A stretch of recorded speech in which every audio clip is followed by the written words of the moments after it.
Hello students, welcome to my channel. तो आज के इस वीडियो में मैं आपको समझाने वाली हूँ क्लास 9th मैथमेटिक्स का चैप्टर नंबर 1 जिसका नाम है नंबर सिस्टम। तो आज मैं आपको पूरी एक्सरसाइज 1.1 डिटेल में समझाने वाली हूँ। तो सबसे पहले हम स्टार्ट करते हैं इंट्रोडक्शन से, ठीक है। तो चलिए स्टार्ट करते हैं। तो सबसे पहले अगर हम बात करें कि नेचुरल नंबर्स क्या होता है, तो आपने पढ़ा होगा जूनियर क्लासेस में कि नेचुरल नंबर्स वो नंबर्स होते हैं जो 1 से स्टार्ट होते हैं। 1 2 3 4 5 एंड सो ऑन, इन्फिनिटी तक ये जाते हैं, ठीक है। मतलब ये होते हैं अनगिनत, यानी कि जितने भी पॉजिटिव नंबर्स होते हैं जो 1 से स्टार्ट होते हैं वो सभी होते हैं नेचुरल नंबर्स, ठीक है। अब अगर हम बात करें होल नंबर्स की, तो होल नंबर्स ऐसे नंबर्स होते हैं जो 0 से स्टार्ट होते हैं, यानी कि होल नंबर्स में 0 भी इंक्लूड होता है।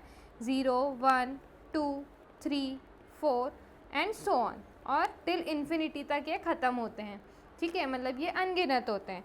फिर नेक्स्ट अगर हम बात करें इंटीजर्स की, तो इंटीजर्स दो टाइप के होते हैं। एक होते हैं पॉजिटिव इंटीजर्स और एक होते हैं negative integers. Positive integers that means 1 2 3 4 5 and so on, and negative integers means -1 -2 -3 -4 and so on, ठीक है। तो ये होते हैं इंटीजर्स। इंटीजर्स ऐसे नंबर्स होते हैं जिन्हें हम नंबर लाइन पे रिप्रेजेंट करते हैं। नंबर लाइन क्या होती है, जैसे कि ये लाइन है, ठीक है, इसके बीच में होता है 0, है ना, और राइट हैंड साइड होते हैं सारे positive integers 1 2 3 and 4, and left hand side होते हैं सारे नेगेटिव इंटीजर्स -1 -2 -3। तो ऐसे हम कितनी ही लंबी नंबर लाइन बना सकते हैं।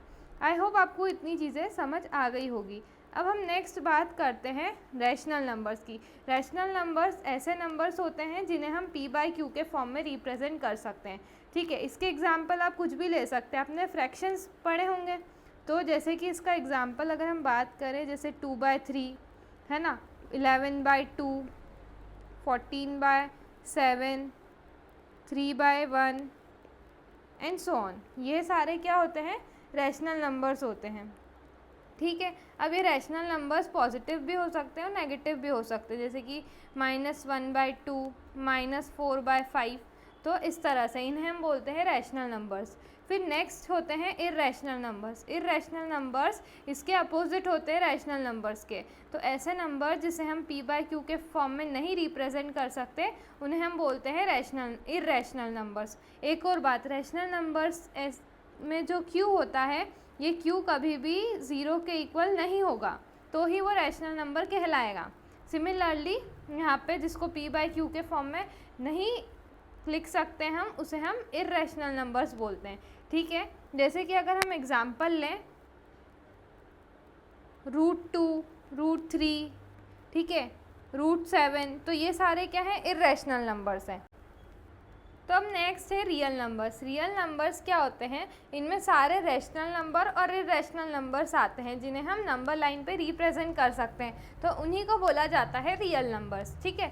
फिर इसके बाद जो एक्सरसाइज 1.1 है उसमें हमें रैशनल नंबर्स के बारे में पढ़ना है, यानी कि हमें फ्रैक्शन दिया होगा या तो सिंपल नंबर दिया होगा, उसके बीच के आपको रैशनल नंबर्स फाइंड करने को आएंगे। जैसे कि इस क्वेश्चन में बोला है find 5 rational numbers between 3/5 and 4/5।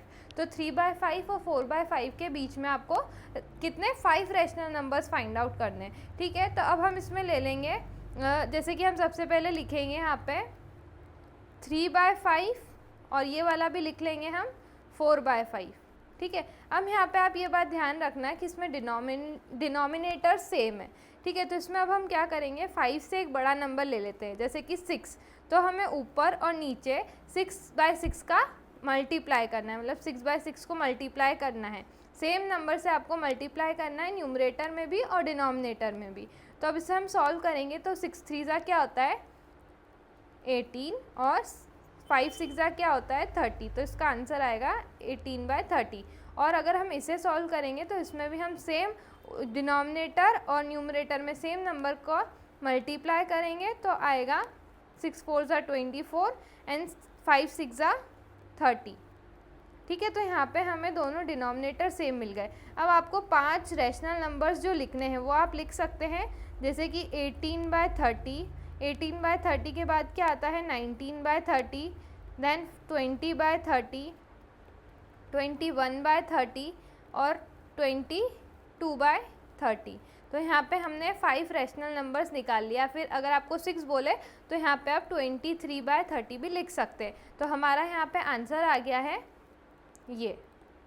हमें 5 रैशनल नंबर्स निकालने थे और हमने 5 रैशनल नंबर्स फाइंड आउट कर दिए। तो ये आपका है आंसर, ठीक है। फिर इसके बाद नेक्स्ट क्वेश्चन में बोला है find 5 rational numbers between 2/5 and 3/4। अब यहाँ पे आप ध्यान रखना कि यहाँ पे डिनोमिनेटर्स डिफरेंट है, यहाँ 5 लिखा है और यहाँ 4 लिखा है। तो अब इसे सॉल्व करने की एक ट्रिक है कि आप क्या करिए कि ये जो दूसरे वाले नंबर का डिनोमिनेटर है उसी को आप फर्स्ट वाले के न्यूमरेटर और डिनोमिनेटर से मल्टीप्लाई कर दीजिए। जैसे कि इसे आप इस तरह से लिख सकते हैं। सबसे पहले लिखेंगे 2/5, इसमें हमें मल्टीप्लाई करना है 4/4 का, तो आएगा 4 2 ज़ा 8 एंड 5 4 ज़ा 20, ठीक है। देन नेक्स्ट नंबर हम लेते हैं 3/4। अब इसमें आप ये वाले 5 का ऊपर और नीचे मल्टीप्लाई कर देंगे, यानी कि ऊपर 5 लिखना है और नीचे भी 5 लिखना है न्यूमरेटर और डिनोमिनेटर में। तो 5 3 ज़ा होता है 15 एंड 5 4 ज़ा 20, ठीक है। तो यहाँ पे हमने क्या किया, इसके डिनोमिनेटर्स को सेम कर लिया। डिनोमिनेटर सेम होना ज़रूरी है जब भी हमें रैशनल नंबर्स फाइंड आउट करने को बोले। तब इसका आंसर आप लिख सकते हैं। तो इसका आंसर आपको इस तरह से लिखना है। सबसे पहले लिखना है, जस्ट अ सेकेंड, सबसे पहले आपको लिखना है 8/20, then comma, then 9/20, then 10/20।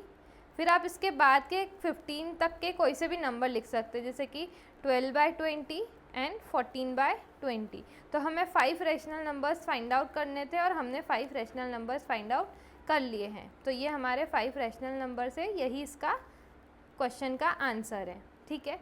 I hope आपको इतना दोनों आंसर्स क्लियर हो गए होंगे। तो ये आपका ये इंट्रोडक्शन कंप्लीट हुआ है यहाँ पे।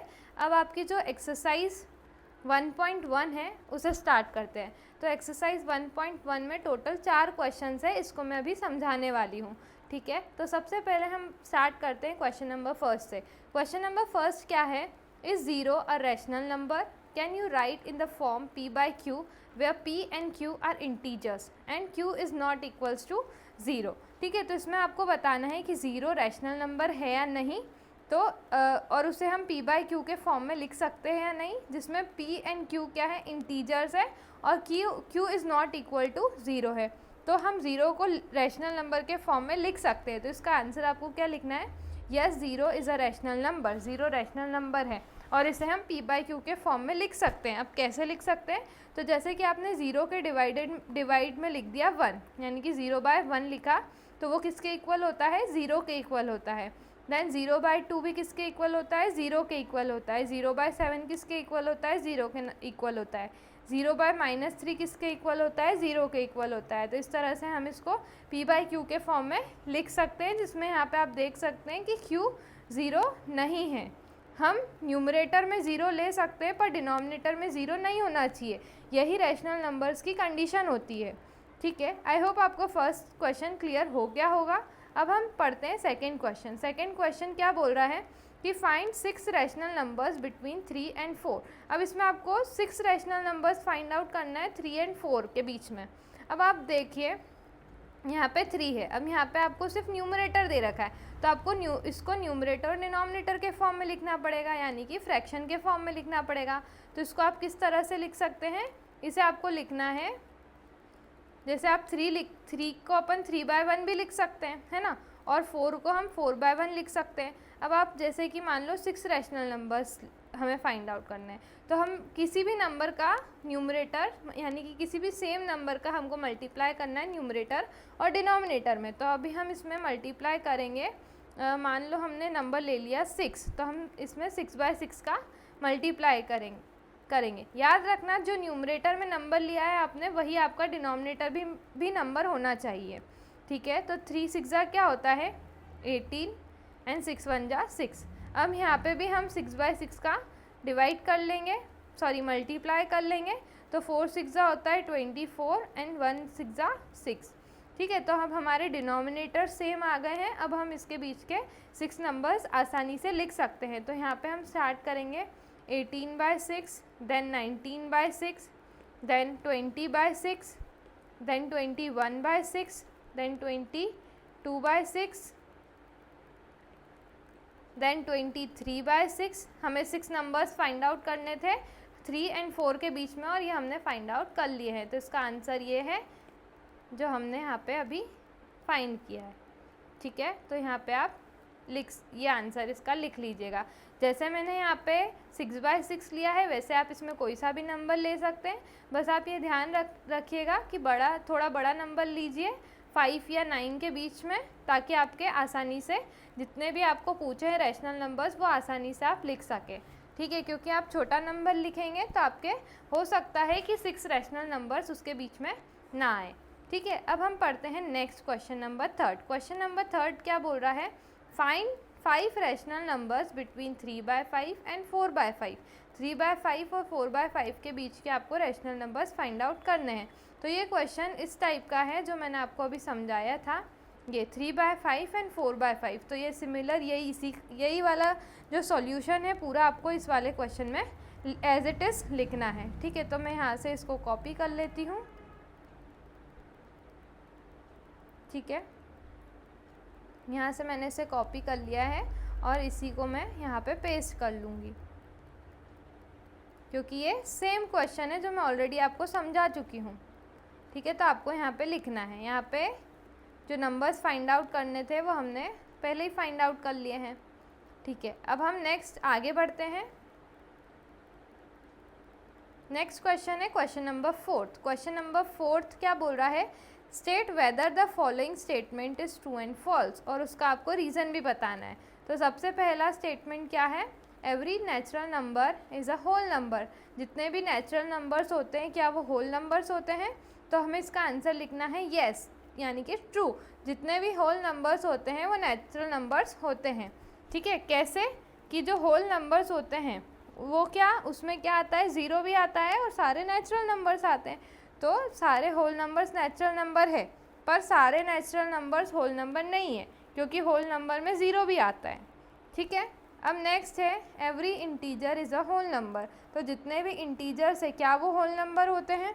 तो इसका आपको आंसर लिखना है फॉल्स, क्योंकि नेगेटिव इंटीजर्स होल नंबर्स नहीं होते हैं। ठीक है, सिर्फ ज़ीरो और जो पॉजिटिव इंटीजर्स होते हैं वही कहलाते हैं होल नंबर्स। ठीक है, now every rational number is a whole number.